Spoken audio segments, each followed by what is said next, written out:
चिराग पासवान की एलजेपी में फिर से भगदड़ मच गई है। एलजेपी से टूटी नई पार्टी। एलजेपी रामविलास के राष्ट्रीय अध्यक्ष हैं चिराग पासवान।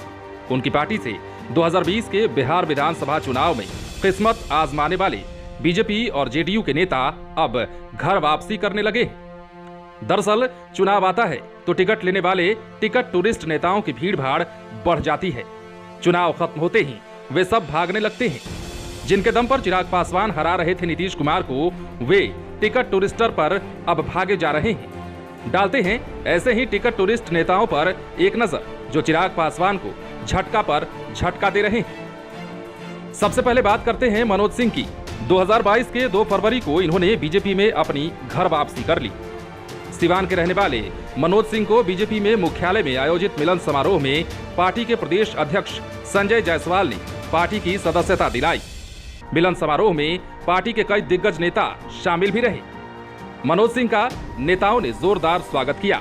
ये वही मनोज सिंह हैं जिन्होंने 2020 के विधानसभा चुनाव के ठीक पहले चिराग पासवान के साथ चले जाने का निर्णय लिया था और बीजेपी को बाय बाय करते हुए लोजपा का दामन थाम लिया था।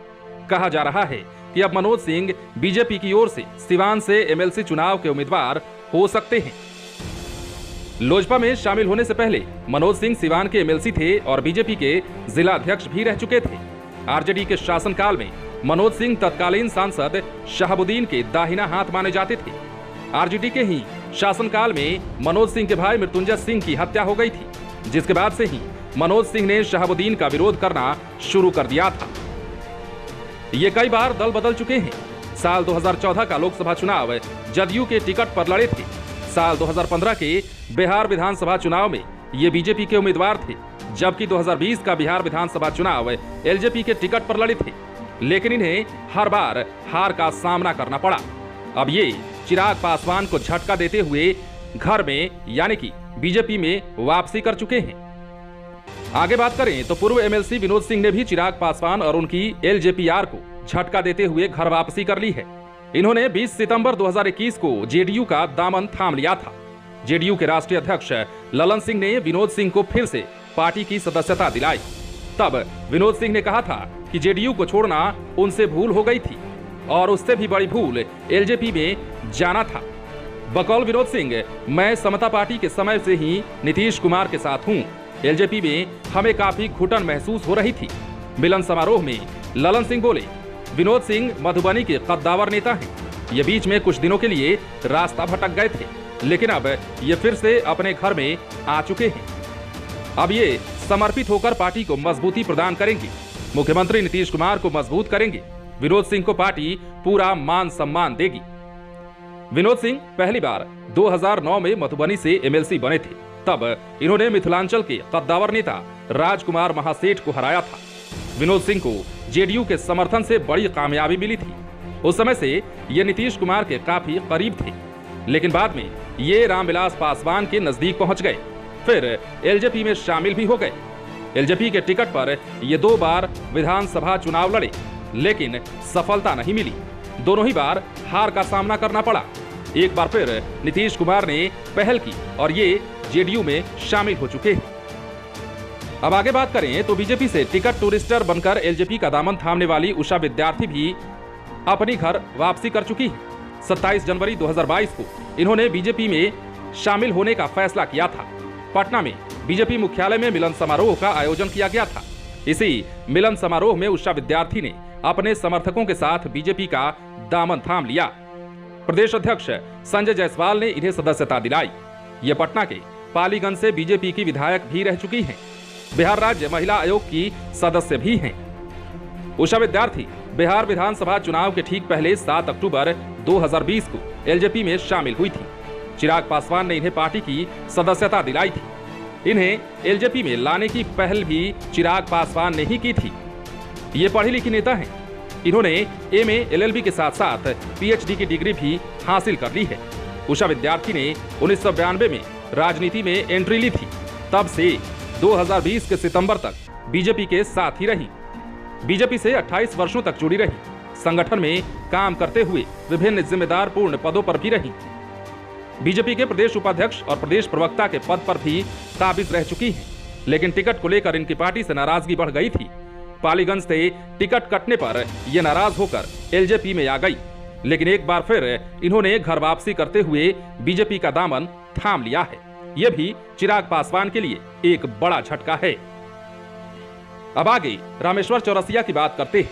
ये भी 2 फरवरी 2022 को बीजेपी में घर वापसी कर चुके थे। ये भी 2020 में एलजेपी के टिकट पर चुनाव लड़े थे। बीजेपी के प्रदेश कार्यालय में आयोजित मिलन समारोह में प्रदेश अध्यक्ष संजय जायसवाल ने मनोज सिंह के साथ रामेश्वर चौरसिया को भी पार्टी की सदस्यता दिलाई थी। दरअसल रामेश्वर चौरसिया की नाराजगी चुनाव के बाद से ही चिराग पासवान से बढ़ने लगी थी। जब बात ज्यादा बढ़ गई तब इन्होंने 17 फरवरी 2021 को ही एलजेपी को टाटा बाय बाय कह दिया था। तब अटकलें लगाई जा रही थी कि ये बीजेपी में शामिल हो सकते हैं। उस अटकल पर 2 फरवरी 2022 को विराम भी लगा। एलजेपी से इस्तीफा देने के बाद रामेश्वर चौरसिया ने पत्रकारों से कहा था कि उन्हें बीजेपी से टिकट नहीं मिला था, तब लोजपा ने उन्हें टिकट दिया था। इसके लिए हम चिराग पासवान को धन्यवाद देते हैं। चिराग पासवान पार्टी को समय नहीं दे पा रहे थे, इसलिए हमने अपना त्याग पत्र दिया। बीजेपी के कद्दावर नेता रामेश्वर चौरसिया लगातार 3 बार 2000, 2005 और 2010 में नोखा विधानसभा से बीजेपी के टिकट पर चुनाव जीत चुके हैं।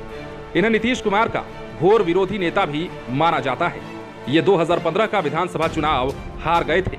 इसके बाद 2020 में ये सीट जेडीयू के खाते में चली गई।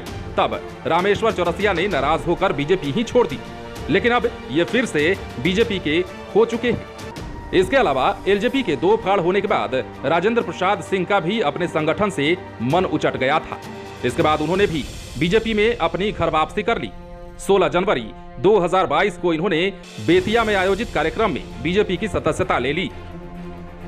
प्रदेश अध्यक्ष संजय जायसवाल ने इन्हें पार्टी की सदस्यता दिलाई थी। संजय जायसवाल ने माला पहनाकर राजेंद्र सिंह का खूब स्वागत किया था।